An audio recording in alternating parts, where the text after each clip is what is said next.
Okay folks, here we are. We're just getting our jig together, and here's what's going to be our side bending pieces when we get done.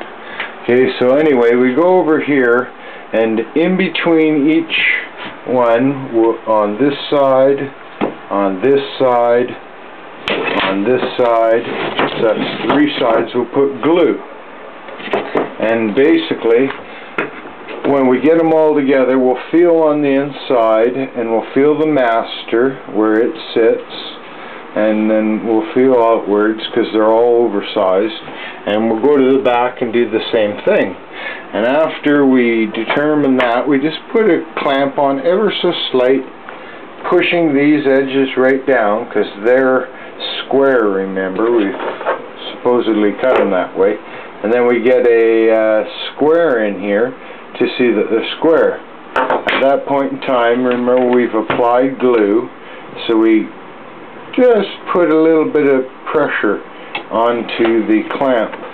Now the idea, if you put a little bit of pressure on a clamp, and the glue will actually start to adhere in about 30 seconds,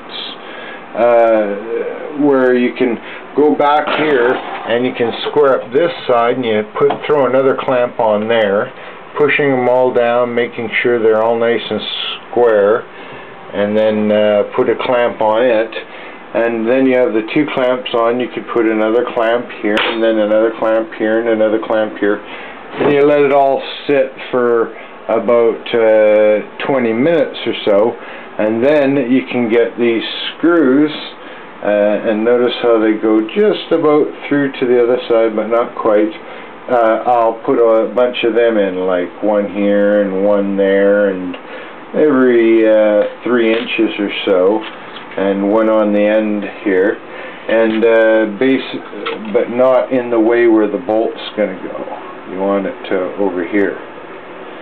And basically the screws will clamp them together like super tight. Now we go over here to our, what I call the horse, which is the leftovers from the inside. That's what's going to bend you your curve. So basically you want to try and flush it up at the front as best you can, flush it up at the back as best you can. Once you've glued one side, like this side, then this side, then this side, that side, that side, that side, that side, that side, you can go within about ½ an inch of the ends, and you don't have to go overboard on the glue. You can do a dry joint almost. If you want to do a really good job, though, go as good as you can, right? The more time you put into it, the better it's going to come out. When you do this type of work, always try to get relaxed and in the right mindset, and then the work will go best. And always do a dry run like I have here. I've got the clamps, I've tested out, okay, I've got this ready to go, this is ready to go. I've done a dry run.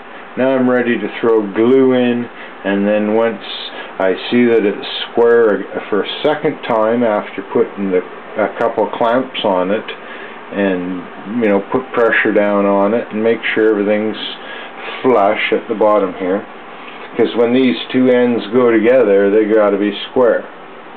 So okay, that's the end of the lesson. I'll put it all together and then I'll show you, and we'll go into the next lesson continuously. Okay, have a good night.